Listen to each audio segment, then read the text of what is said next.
Good morning, everybody. Welcome to my midweek vlog. Sorry, it's a day late this week because I had a big meeting yesterday. So thank you to Chris for covering again once more our midweek communion. It's a really big gospel this week. Not that in a way they're not all big gospels, but the words are really powerful. It's taken from the 15th chapter of John's Gospel, and it says, "This is my commandment, that you love one another as I have loved you." And love is such an important part of what we do. And for me, as your priest, my passion is allowing people to encounter that love. And quite often, the first encounter with that love is going to be walking in maybe to our church building or meeting one of us somewhere and having a conversation. It's kind of what you call the shop front, isn't it? So you encounter God's love for the first time, either by entering the building, encountering a worshiping community, or you meet someone and they speak of their faith, rather like last week's reading from Acts, where Philip meets the eunuch and it tells him the wonderful story. And encountering God's love is important because it makes such a difference to our lives. And for those of us who live with that love each day, it's a wonderful encouragement, particularly when we struggle, and it shares our joys as well. So what I want to say today is that and I think we are going to start to, restrictions are going to be left. The schools went back, there was no spike in infections, shops have opened, there's been no spike in infections, and I think in a week and a half's time, we're at the next level where we're allowed to actually hug family and friends, is that there's going to be a point somewhere down the line where we all kind of return to normality. And one of the things that if anything positive from the pandemic, is that we've actually had a chance to not do things for a year that we normally do, and we can step back and say, actually, what do we want to do going forward? So I put on the bulletin this week, the question is, what is it about church? Now, it might be that you come and you feel actually that what we do in our three churches, St James, St Peter's and Mary, is pretty good. I think it is. But I also think there's always room for improvement. Does our liturgy restrict people coming to know God? Does our building in any way? I don't think they do. But, it's that kind of question, if we're going to live out that this is my commandment, that you love one another as I love you. This is what I want you to do, is to love each other as I have loved you.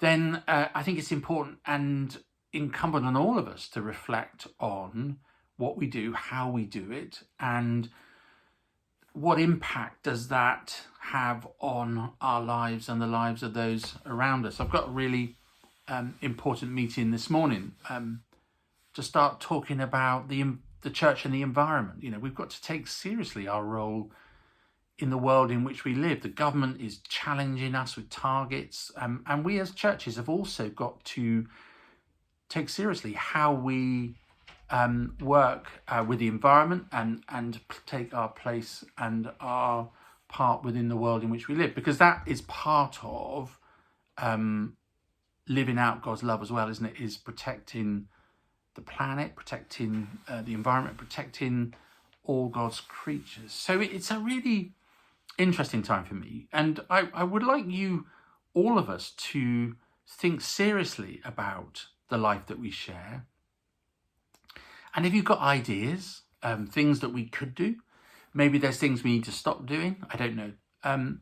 But let's all of us think about it and take seriously that call from Jesus to love one another fully as he loved us. It says in John, no one has greater love than this, to lay down one's life for one's friends, which Jesus did for us on the cross, and that sacrifice is what we remember. So as we emerge from what we've been through, and hopefully people have been vaccinated and the vaccination seems to be working. If it all goes to plan and we start to get back to normal, we're going to sing again, we're going to be fully church again. What else is it that we could do? What else is it that we could add into our life which would make it even more a place of encounter with love? And, as one of the things, the challenges I'm going to set for our PCC is, creating church space that from the youngest child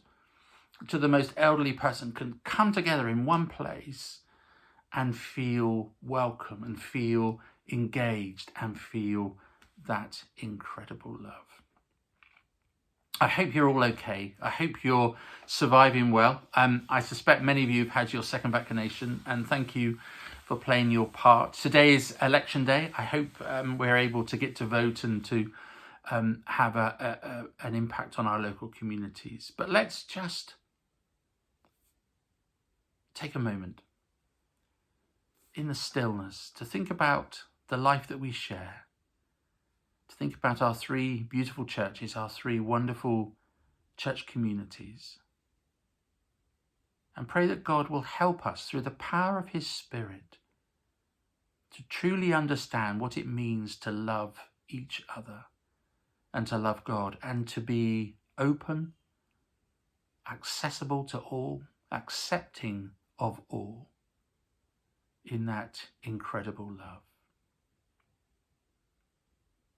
Let's say the Lord's Prayer together. Our Father, who art in heaven, hallowed be thy name. Thy kingdom come, thy will be done, on earth as it is in heaven. Give us this day our daily bread, and forgive us our trespasses, as we forgive those who trespass against us. And lead us not into temptation, but deliver us from evil. For thine is the kingdom, the power, and the glory, for ever and ever.